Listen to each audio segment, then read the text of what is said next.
누구나 삶을 살아가다 보면 왜 내 삶만 이러한가? 왜 내 삶만 이렇게 힘든가? 그런 질문을 하게 됩니다. 여기에는 자신의 삶에 대한 그리고 삶의 배경과 사람과 어쩌면 어떤 특정한 신과 종교를 믿지 않더라도 초자연적인 무엇에 대한 원망과 아픔이 있는 질문이 될 것입니다. 삶의 고통스러운 순간들이 찾아오고 어려움이 찾아오면 누구나 어딘가쯤에서는 왜 내 삶만 이러한가? 왜 내 삶만 이렇게 힘든가? 아픈가? 이런 질문과 탄식을 쏟아내게 됩니다. 오늘 본문을 보면 시인도 도대체 나의 삶 그리고 우리의 삶은 왜 이런가? 라고 이야기하고 있는 것을 보게 됩니다. 시인은 하나님을 찬양하자고 이야기하고 하나님의 뜻을 전하자고 이야기하지만 우리들의 삶은 왜 이런가를 이야기하고 있습니다. 시인은 하나님의 위대하심을 찬양합니다. 시인은 하나님께서 모든 것을 평정하시고 무찌르시고 다스리시며 바다로 상징되어지는 모든 혼돈을 잠잠케 하시는 분이라고 이야기하고 있습니다. 하나님께서는 모든 것을 지으셨을 뿐만 아니라 모든 만물이 하나님을 의지하며 살도록 하셨다고 시인은 본문에서 이야기합니다. 하나님은 인자와 진실이 풍성하신 분이시고 특별히 시인이 이러한 하나님을 찬양하고 높이면서 강력하게 등장시키는 언약 하나가 있습니다. 그게 무엇입니까? 다윗 언약입니다. 하나님께서 다윗과 언약을 맺으시는 장면을 이 본문 안에서 중요한 내용으로 등장시키고 있습니다. 그래서 하나님의 위대하심 또 세상을 지으시고 다스리시는 것들 쭉 이렇게 높이고 이야기하면서 특별히 하나님과 아들로서 맺는 특별한 언약 관계를 이 시편 안에서 매우 강조하고 있습니다.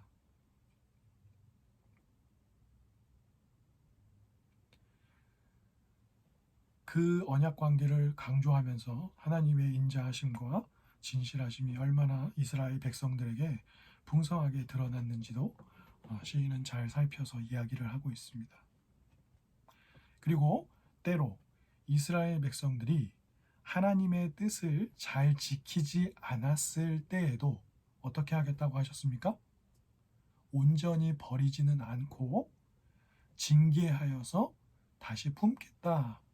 이렇게 말씀하고 계십니다.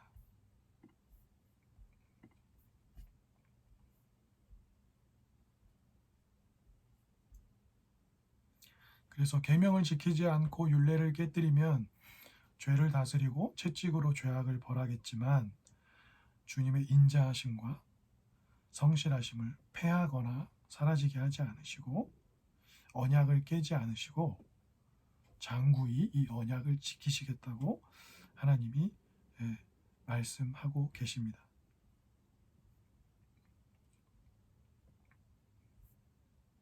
그런데 시인이 우리의 삶은 왜 이런가 한탄하는 이유는 무엇입니까?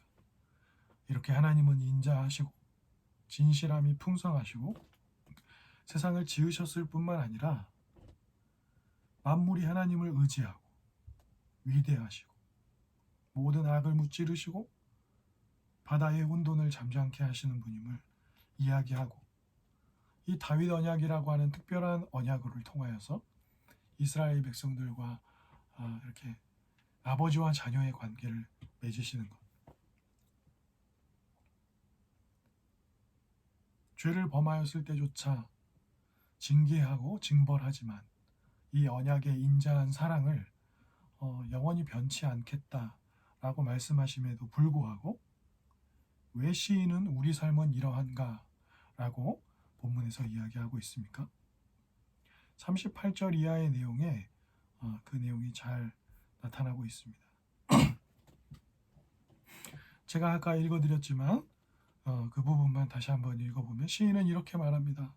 그러나 하나님은 그런 분이시지만 하나님 그렇게 약속하셨지만 그러나 하나님 주께서는 친히 기름 부으신 자에게 진노하셔서 우리를 두고 떠나셨습니다. 주님의 종에게 하신 약속을 파기하셨고 왕관을 진흙 속에 처박아 짓밟으셨습니다. 그의 나라를 철저히 파괴하시고 그의 도성을 돌무더기로 만드셨습니다. 라고 하면서 쭉 이야기합니다. 그러면서 시인이 뭐라고 얘기합니까? 언제까지 우리를 버려두시겠습니까? 영원히 우리를 떠나신 겁니까?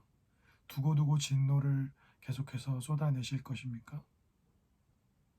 슬픈 인생을 기억해 주십시오. 우리의 삶이 얼마나 짧은지를 돌아봐 주십시오. 고작 이런 형편에 우리를 두시려고 우리를 지으신 것입니까? 주님의 약속 어디 있습니까? 주님의 사랑은 어디 있습니까? 우리는 모든 민족들에게 놀림거리가 되었습니다. 라고 이야기합니다.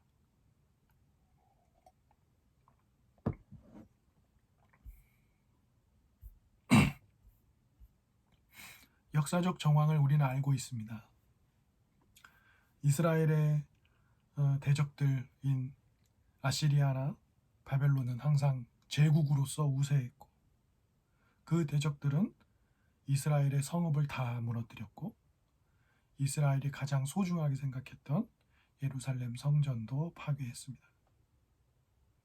이스라엘의 군대는 도망치고 퇴각했고 이러한 모든 삶의 정황들은 다윗 언약에 따르면 왕을 높여주기보다는 왕이 수치스러운 그런 상황이 되어버렸습니다.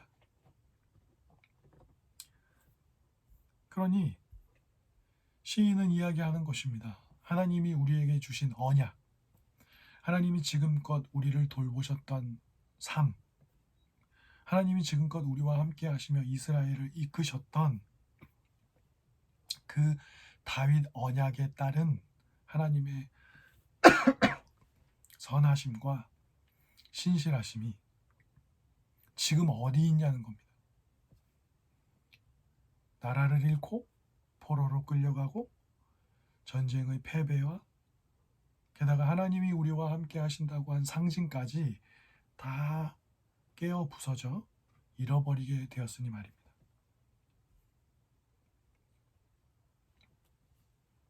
우리의 현실은 어떻습니까?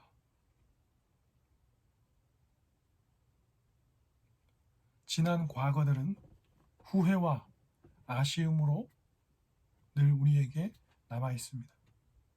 시험과 직장을 얻는 일과 사람을 만나는 일들, 말 한마디와 행동들, 그것으로 인하여 아파하는 것이 우리의 삶입니다. 우리의 삶의 정황은 어떻습니까? 다윗 언약을 기억하는 혹은 우리의 삶의 미래를 아름답게 꿈꾸었든 간에 우리가 바라고 원하는 삶이 원하는 뜻대로 이루어지지 않고 그것을 막는 장애물들이 가득한 것이 우리의 삶의 정황으로 보입니다. 현재 우리에게 일어나고 있는 삶의 내용들조차 우리가 컨트롤하기 힘들고 어려움이 가득합니다. 경제 위기가 있고 코로나19는 여전히 기세를 부리고 있고 전쟁을 비롯한 국제 정세는 안정적이지 않습니다. 가족과 친구들 안에서 아름답게 살고 싶지만 관계를 아름답게 유지하는 일들은 참 쉽지가 않습니다.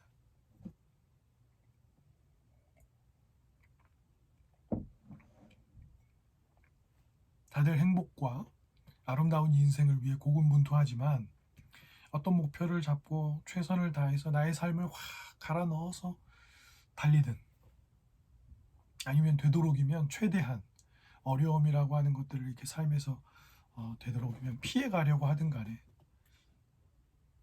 그런 방법들을 찾지만 우리의 삶도 시인이 이야기하는 것과 크게 다르지 않은 삶의 정황들을 마주하는 순간들이 지금 아니면 이전에 아니면 앞으로 우리에게 찾아올지 모르겠습니다. 그러면 우리도 이렇게 이야기하게 되지 않겠습니까? 하나님 우리를 언제까지 버려두시겠습니까? 영원히 우리를 떠나셨습니까? 두고두고 진노를 바라시겠습니까? 이 슬픈 인생을 기억해 주십시오. 고작 이렇게 하려고 나를 지으시고 나를 그리스도인으로 삼으셨습니까? 나를 주님의 것으로 삼으셨습니까? 주님의 그 사랑이 어디 있습니까? 다윗에게 주셨던 그 약속은 지금 어디에 있습니까? 교회의 형편을 돌아보면 더욱 그럴 것 같습니다. 한국 교회는 분명 쇠퇴기를 맞이하고 있습니다. 많은 사람들이 성경 읽기를 멈췄습니다. 많은 사람들이 하나님의 말씀 듣는 일을 소홀히 하기 시작했습니다. 많은 사람들이 하나님의 말씀을 듣기보다는 주식과 코인, 부동산 이야기를 듣는데 더 많은 열정을 들이고 있습니다. 이것은 다른 비그리스도인들의 이야기가 아니라 오늘 우리의 이야기입니다. 많은 그리스도인들의 삶에 기도가 사라졌습니다. 많은 그리스도인들의 삶에 예배에 대한 기대가 사라졌고 내 옆에 있는 지체들과 함께 믿음의 길을 걸어간다는 것이 어떤 것인지를 고민하고 말씀 속에서 살아가는 삶이 정지되었습니다. 시인이 뭐라고 얘기했습니까? 지금 우리 민족이 당하고 있는 형편이 많은 다른 민족들에게 놀림거리가 됐다 그랬습니다. 오늘날 그리스도인이라는 이름, 교회라는 이름, 목사라는 이름, 장로, 집사라는 이름, 그리스도인이라는 이름은 한국 사회 안에서 놀림거리, 조롱거리가 되었습니다. 이것은 내 옆에 있는 지체의 이야기, 내 아내, 내 남편의 이야기가 아니라 바로 나의 이야기입니다. 우리의 예배는 기대가 없고 말씀으로 고군분투하며 살아가는 삶에 대한 수고들이 많이 사라졌고 내 옆에 있는 지체들과 나누는 삶도 많이 유약해졌으며 무엇보다 복음이 무엇인지를 알고 그 복음에 천착해서 살아가는 삶의 아름다움이 많이 사라졌습니다. 시인의 간절한 기도를 보면서 저 자신을 돌아보지 않을 수 없었습니다. 그러니 우리는 이제 부동산을 얻고 노후를 준비하고 보험을 들고 내 집을 장만하고 그런 일에 더 마음을 빼앗기는지도 모르겠습니다. 아니면 꼭 그런 목록들이 아니더라도 다른 많은 부분들의 삶의 에너지를 뺏기며 마치 하나님을 믿고 있다, 하나님을 따르고 있다고 말하지만 정작 우리의 마음과 생각은 다른 것들에 집중되어 있는지 모르겠습니다. 우리들의 삶에 일어나는 작고 큰 문제들, 어려움들이 왜 생겨나는지 그 구체적인 이유를 다 알 수는 없을 것입니다. 특별히 그런 일들이 왜 나에게, 우리에게 생겨나는지 우리가 다 설명할 수 없을 겁니다. 그러니 대부분 많은 것들에 대해서 그 원인과 이유를 모른다라고 말하는 것이 틀리지 않을 겁니다. 그러나 선명하게 알 수 있는 것은 우리들의 삶의 양태가 하나님의 말씀으로부터 멀어져 있다는 사실입니다. 그것은 시인도 인식하고 있는 것이기도 하고 이 시편 3권의 모든 시들이 집중하고 있는 바입니다. 이스라엘에게 찾아온 위기 속에서 이스라엘은 울고 부르짖고 화내지만 결국 깨닫는 것이 무엇입니까?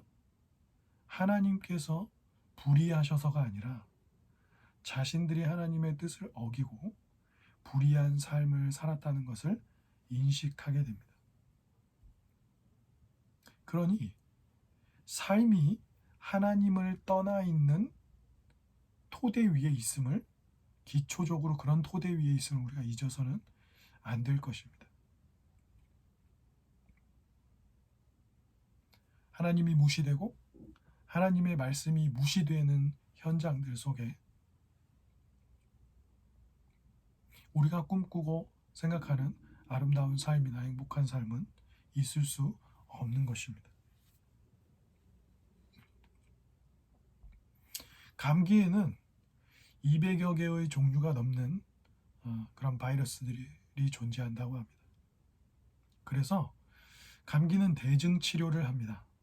무슨 말이냐면 감기 자체를 치료할 수 없기 때문에 눈에 띄는 그런 코가 막힌다든가 열이 난다든가 목이 아프다든가 하는 이런 증상들만을 다루는 거예요. 그래서 대증 치료라고 라고 이야기합니다. 간단히 얘기하면 사실상 감기에는 치료제가 없는 것입니다.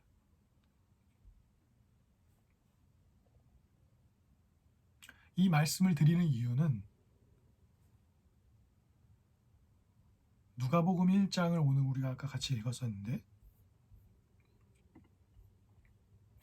누가복음 1장에 보면 아까 마리아 이야기가 나오면서 이런 구절이 나왔습니다. 천사가 이르되 마리아여 무서워하지 말라. 네가 하나님께 은혜를 입었느니라. 보라 내가 잉태하여 아들을 낳으리니 그 이름을 예수라 하라. 그가 큰 자가 되고 지극히 높으신 이의 아들이라 일컬어질 것이요 주 하나님께서 그 조상 다윗의 왕위를 그에게 주시리니 영원히 야곱의 집을 왕으로 다스릴 것이며 그 나라가 무궁하리라. 이렇게 나오고 있습니다. 지금 무슨 이야기입니까? 시인은 하나님께서 하나님 왜 우리 떠나셨습니까? 왜 하나님 우리에게 진노하고 계십니까? 영원히 떠나실 겁니까? 우리 이렇게 내버려 두실 것입니까? 주님은 인자와 사랑이 많으신데 그 인자와 사랑은 어디 있습니까? 라고 성벽이 무너지고 성전이 무너지고 나라가 무너지고 모든 것이 깨어진 삶의 비참함 속에서 그런 고백을 했습니다. 그 고백을 하기 위해 시인이 거론했던 가장 강력한 수단은 언약이었고 다윗 언약의 내용이었습니다. 그런데 지금 누가복음 1장에서 뭐라고 이야기하냐면 하나님께서 다윗에게 주셨던 이 다윗 언약이 누구를 통해서 성취된다고 이야기하십니까? 예, 이름을 누구라고 지으라고요? 아들을 낳으리니 그 이름을 예수라 하라. 천사가 하나님의 명령을 받고 와서 마리아에게 이것을 알려주고 있습니다. 잉태하게 될 것이다. 성령을 통해 너가 잉태하게 될 것이다. 그런데 그 태어날 아이의 이름이 예수라는 이름의 뜻이 무엇입니까? 저가 자기 백성을 그들의 죄로부터 구원할 뿐이다 라는 이름의 뜻입니다. 근데 그 이름의 뜻을 가진 자가 누구라고 이야기합니까? 하나님께서 그 조상 다윗의 왕좌, 그 왕위를 누구한테 준다고요? 이 예수라는 이름을 가진 태어날 아이에게 주실 것이라고 이야기합니다. 그리고 뭐라고 이야기합니까? 천사가 영원히 야곱의 집을 어떤 위치에서 다스린다고요? 왕으로서 다스린다. 그리고 그 나라는 어떤 나라라고 이야기합니까? 그 나라는 영원 무궁할 것이다 라고 이야기합니다.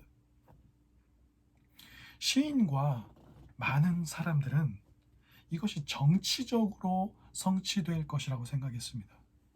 그래서 야고보와 요한의 어머니나 야고보와 요한 그리고 예수님의 뒤를 따라가면서 제자들이 다투고 씨름했던 것은 바로 그 정치적 승리와 왕으로 다스리는 것을 생각했기 때문일 것입니다. 그런데 우리가 마가복음 2장에서 지붕을 뚫고 내려온 몸을 움직이지 못했던 사람을 예수님께서 고치실 때 보았던 것처럼 사람들은, 그러니까 우리는 아까 제가 말씀드렸던 감기처럼 눈에 보이는 증상, 대증 치료하는 것처럼 눈에 보이는 증상을 해결하길 원합니다. 예, 손이 낫기를 원합니다. 볼 수 있기를 구하고요. 콧구멍이 빵 뚫려서 마음껏 숨을 쉴 수 있기를 원합니다. 마음껏 좋은 목소리를 내고 목이 불편하지 않고 기침하지 않기를 원해요. 그래서 수많은 사람들이 배부르기 위해, 병이 낫기 위해, 정상적인 삶을 회복하기 위해서 귀신을 내쫓아 주시기를 구하고 예수님을 찾아왔습니다. 그런데 예수님은 뭐라고 얘기하십니까? 마가는 마가복음을 시작하면서 복음이신 예수 그리스도, 좋은 소식이신 예수 그리스도에 대해서 내가 알려주겠습니다 라고 하면서 마가복음을 씁니다. 근데 마가복음 2장에 가자마자 마가는 예수님이 어떤 분이라고 이야기하냐면, 그렇게 눈에 보이는 코와 목과 귀와 이런 증상을 치료하는, 그러니까 예수님은 대증 치료를 하기 위해 이 땅에 오신 분이 아니라고 이야기해요. 예수님은 단순히 국회를 정상화시키거나 행정부를 정상화시키거나 기업들을 정상화시켜서 모든 사람들이 아름다운 노동을 할 수 있도록 만들어주는, 그것이 중요하지 않다는 게 아니라 그것을 위해서 이 땅에 오셨다. 그러니까 눈에 보이는 증상들만을 치료하기 위해서 오신 것이 아니라고 이야기합니다.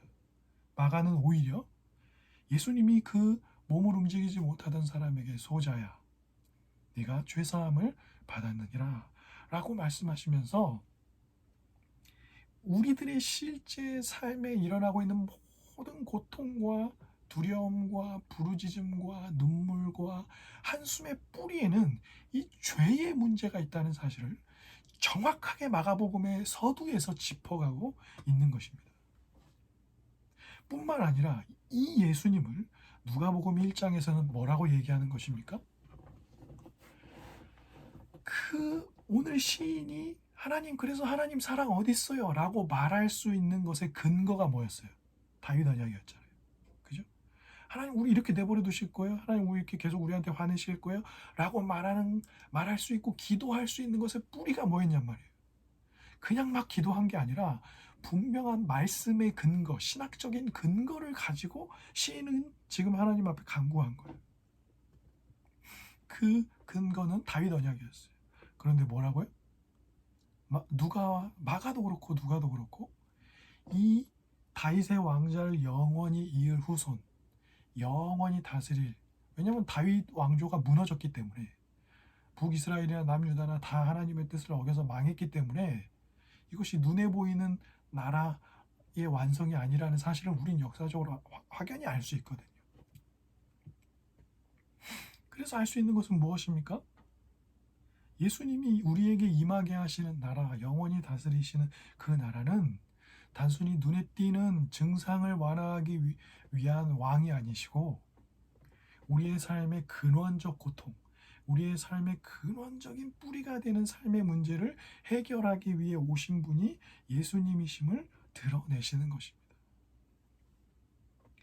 그러므로 사랑하는 여러분, 한국교회가 쇠퇴하고 작고 연약하며 수많은 저와 같은 목사들의, 동역자들의 수많은 삶의 이야기들이 슬픈 이야기로, 죽음으로, 고통으로, 질병으로 점철되고 수많은 교회들이 작고 작은 형태로 있는 것으로 인한 수많은 소식들과 쇠퇴기를 함께 보내고 있는 이 와중에, 그 속에 있음에도 불구하고 주님께서 무엇을 위해서 이 땅에 오셨는지를 우리는 여전히 잘 기억하고 우리의 마음에 그 영원하신 다스림을 잘 새기는 일이 필요하다는 것입니다. 주님은 단순히 어린 아이들이 즐겁게 살게 하시려고, 그 아이들이 돈 많은 부모 밑에서 많은 것을 누리며 게임도 실컷 하고 여행도 실컷 다니고 이러기 위해서 예수님이 오신 것이 아닙니다. 주님은 단순히 우리에게 좋은 직장을 주시고 집을 주시고 차를 주시고 질병을 낫게 하시기 위해서 오신 것이 아니에요. 그건 그냥 대증 치료예요. 좋은 직장 가질 수 있죠. 공부 열심히 해서 좋은 대학에 갈 수 있습니다. 외모가 정말 너무나도 뛰어나서 사람들 앞에서 인정받고 그 외모 덕을 보며 살 수 있어요. 뛰어난 암기 능력이 있고 부모님으로부터 받은 유산이 있고 그런 것들로 나름 이 자본주의 사회 안에서 괜찮게 살 수 있습니다. 그러나 그것은 그냥 단순히 코막힘 증상을 해결하고 목 아픈 걸 잠재우고 열나는 걸 해결하는 정도일 뿐이에요. 결정적으로 감기를 낫게 할 수 없습니다. 우린 계속 감기에 걸립니다. 죽을 때까지 말입니다. 그리고 몸이 약해졌을 때 감기에 걸리면 노쇠하여 사망할 수도 있지요. 그러므로 사랑하는 여러분, 예수 그리스도를 통한 그 왕위를 받으셔서 진짜 하나님 나라를 허락하시며 우리 하나님의 뜻으로부터 멀어진 우리의 삶을 이 죄의 문제를 해결하시고 우리를 하나님께로 이끄시는 은총이 아니면 우리는 궁극적인 치료를 받지 못한 채 그냥 대증 치료만 받으면서 살 수밖에 없는 그런 인생일 수밖에 없습니다. 그리스도 예수께서 아버지 하나님의 사랑의 뜻을 쫓아 성령의 역사 속에서 구원이라고 하는 이 일을 이루시고 그것을 궁극적인 우리의 치료제로 주시지 않는 이상 하나님과의 관계를 회복하게 하시고 참된 인생을 그리스도 예수 안에서 하나님 안에서 살게 하지 않는 이상은 우리는 대증 치료의 삶을 살아갈 수밖에 없다는 것입니다. 그럼에도 불구하고 그 구원의 역사 속에서도 그 안에 살면서도 그것을 믿고 의지하며 복을 누리면서도 우리의 삶에 찾아오는 구체적인 모든 어려움들이 왜 우리의 삶에 일어나는지, 왜 그것들이 우리의 삶에까지 와 닿는지 우리는 온전히 다 이해하지 못할 때가 많습니다.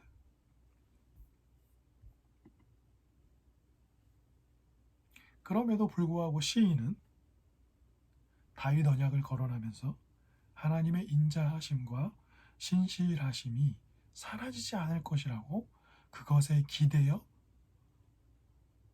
간절히 기도하고 있습니다. 반지의 제왕이라고 하는 유명한 소설을 쓴 J.R.R. 톨킨이 있습니다. 그가 이 반지의 제왕이라는 이 장편 정말 모든 다른 고대의 전설들과 같은 이야기들이 뿌리가 되어지는 이 반지의 제왕이라는 작품을 쓰기 위해서 많은 준비를 했고 또 쓰기 위해서 정말 많은 수고를 했습니다. 그런데 도무지 이 글을 써내려가기 어려워졌던 시절에 그가 썼던 작은 단편 소설이 있는데 그게 여러분들이 잘 알고 계시는 니글의 이파리라는 책입니다. 니글이라는 한 사람이 있습니다. 그는 큰 숲과 같은 광대한 그림을 그리고 싶었습니다. 그런데 정작 그 니글의 그 큰 숲을 그리고 싶었지만 니글이 평생 동안 한 일은 그 큰 숲 중에 하나의 나무 그리고 그 하나의 나무의 작은 이파리였습니다. 결국 니글은 큰 숲의 그림을 그리지 못하고 작은 나뭇잎 하나만 열심히 그리고 죽게 됩니다. 그리고 아주 작고 볼품없는 어떤 미술관 같은 곳에 그리고 아주 구석에 액자로 니글이 그린 그림 해가지고 이파리라는 제목으로 걸리게 되고 그는 죽음을 맞이합니다. 그러나 소설은 거기서 끝나지 않습니다.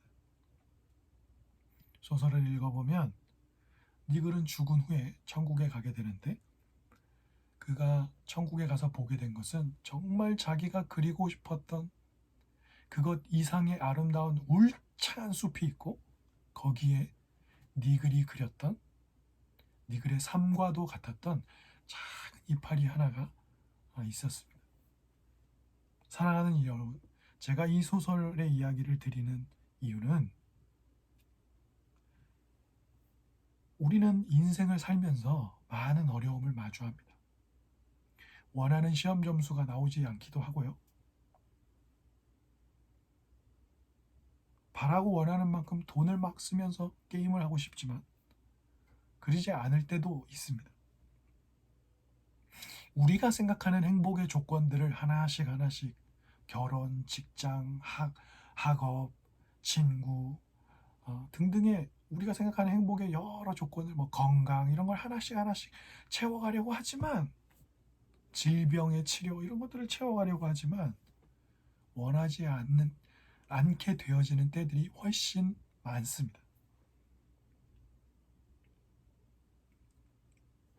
그러나 예수 그리스도께서 우리의 죄의 문제를 대신 지시고 죽으시고 부활의 영광으로 우리에게 구원을 허락하셔서 하나님과 멀어진 관계를 회복하게 하시고 우리를 하나님의 자녀, 그 영원히 다스리는 다윗에게 약속되었던 영원히 다스리는 하나님 나라의 왕으로서 계시고 다스리시는 그 나라를 다스리시는 그 나라의 백성 되게 하시고 그 나라의 백성이자 하나님의 자녀로 살게 하시는 이 구원의 역사, 궁극적인 우리의 삶을 치료하는 이 구원의 역사 속에 두시는 것을 잘 기억하고 믿으십시오.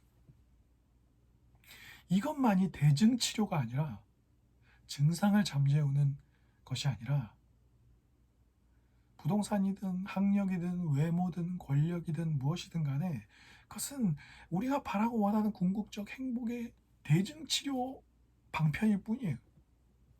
오직 예수 그리스도의 죽으심과 부활만이 우리를 궁극적으로 구원하는 궁극적 치료제입니다. 그러나 그 믿음 안에서 살면서도 우리가 이런 한국교회 세태기를 맞이하고 예배, 말씀, 기도 등등의 모든 것들이 무력해지는 것 같은 시기를 맞이하고 있는 이 현 상황, 정말 예수 그리스도의 구원을 의심하지 않고 예수 그리스도를 통해서만 구원을 얻을 수 있음을 믿고 의지하지만 이 세태기 속에 있는 우리들의 무력한 삶, 그래서 주님의 사랑 어디 있나요? 다윗에게 약속한 그 영원히 다스리는 그 멋진 나라는 어디 있나요? 라고 여전히 질문하지만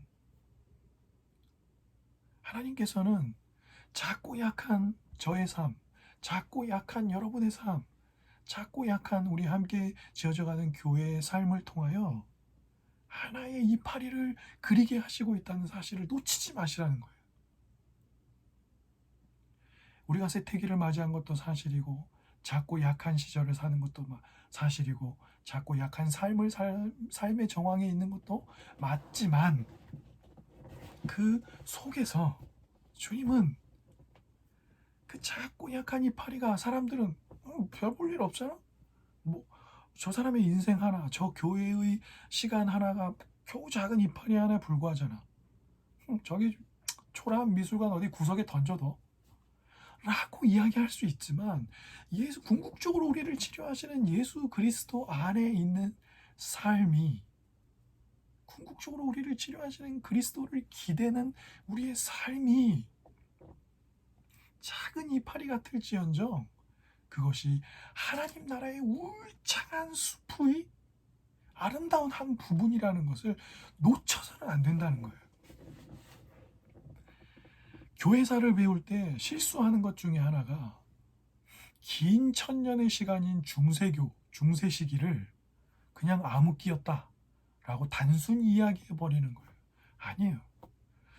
중세교회 긴 천년이 분명히 암흑기인 이유가 있었지만 하나님의 말씀을 떠나 있는 이유가 있었지만 단순히 암흑기라고 할 수 없는 이유는 그때에도 종교개혁 이전에 위클리프 같은 사람들이나 또 사보나롤라 같은 인물들이나 또 중세교회 시기 안에서도 하나님은 여전히 누군가를 통하여서 그 이파리 하나 그리는 구속의 역사를 이뤄가고 계시는 과정들이 있었다는 거예요. 중세교회의 암흑기가 끝나고 종교개혁을 통해서 다시 교회를 새로워지게 하셨지만 이 종교개혁이 일어나기 위한 전초적인 그 이파리 그리는 일들이 꾸준히 있어 왔다는 거예요. 사랑하는 여러분, 분명히 우리는 한국교회 세태기를 살아가고 있고 그 가운데 여러 무기력함과 어려움을 느낍니다. 그것은 단순히 한국교회뿐만 아니라 우리 개인의 삶이나 우리 가정들에게도 적용할 수 있을 거예요. 경제적인 어려움이 있을 수도 있고 질병의 어려움이 있을 수도 있고 다른 여러 가지 어려움들이 우리를 근심케 할 수 있습니다. 그래서 우리가 하나님 앞에 그 영원한 나라, 그 인자하신 사랑 어디 있습니까? 라고 할 수 있어요. 그러나 그때 아무 근거 없는 떼쓰미 아니라 다윗 언약을 기억하고 그것을 근거로 기도하였던 시인과 같은 기도를 잃지 마십시오. 근거를 가지십시오. 말씀의 근거를 가지십시오. 또한 대증 치료가 아니라 그냥 부동산이나 유산이나 외모나 건강이나 자기 관리나 직장이나 이런 것으로 삶을 이게 우리 삶을 행복해 줄 수 있잖아고 하는 대증 치료가 아니라 그리스도께 나아가 소자야 내 죄사함을 받았느니라 영원한 왕권을 받아 야곱의 집을 영원히 다스릴 그 왕이신 예수 그리스도께 가서 그분 앞에서 죄의 용서를 받고 궁극적인 치료를 받으십시오. 또한 그 좋은 소식 안에서 세상은 우리 보고 초라하고 작고 부족하고 놀림거리처럼 여길지 몰라도 작은 이파리 하나 그리는 삶을 놓지 마십시오.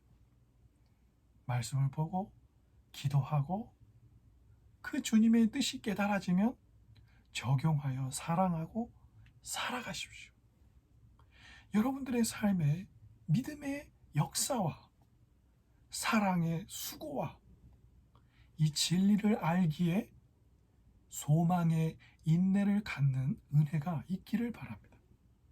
그리고 그것이 좋은 소식으로 구주께서 우리에게 베푸신 은총으로 궁극적 삶의 치료 그리고 그 궁극적 삶의 치료 안에서의 작은 이파리 하나를 그려가는 아름다운 삶이기를 주님의 이름으로 축복합니다.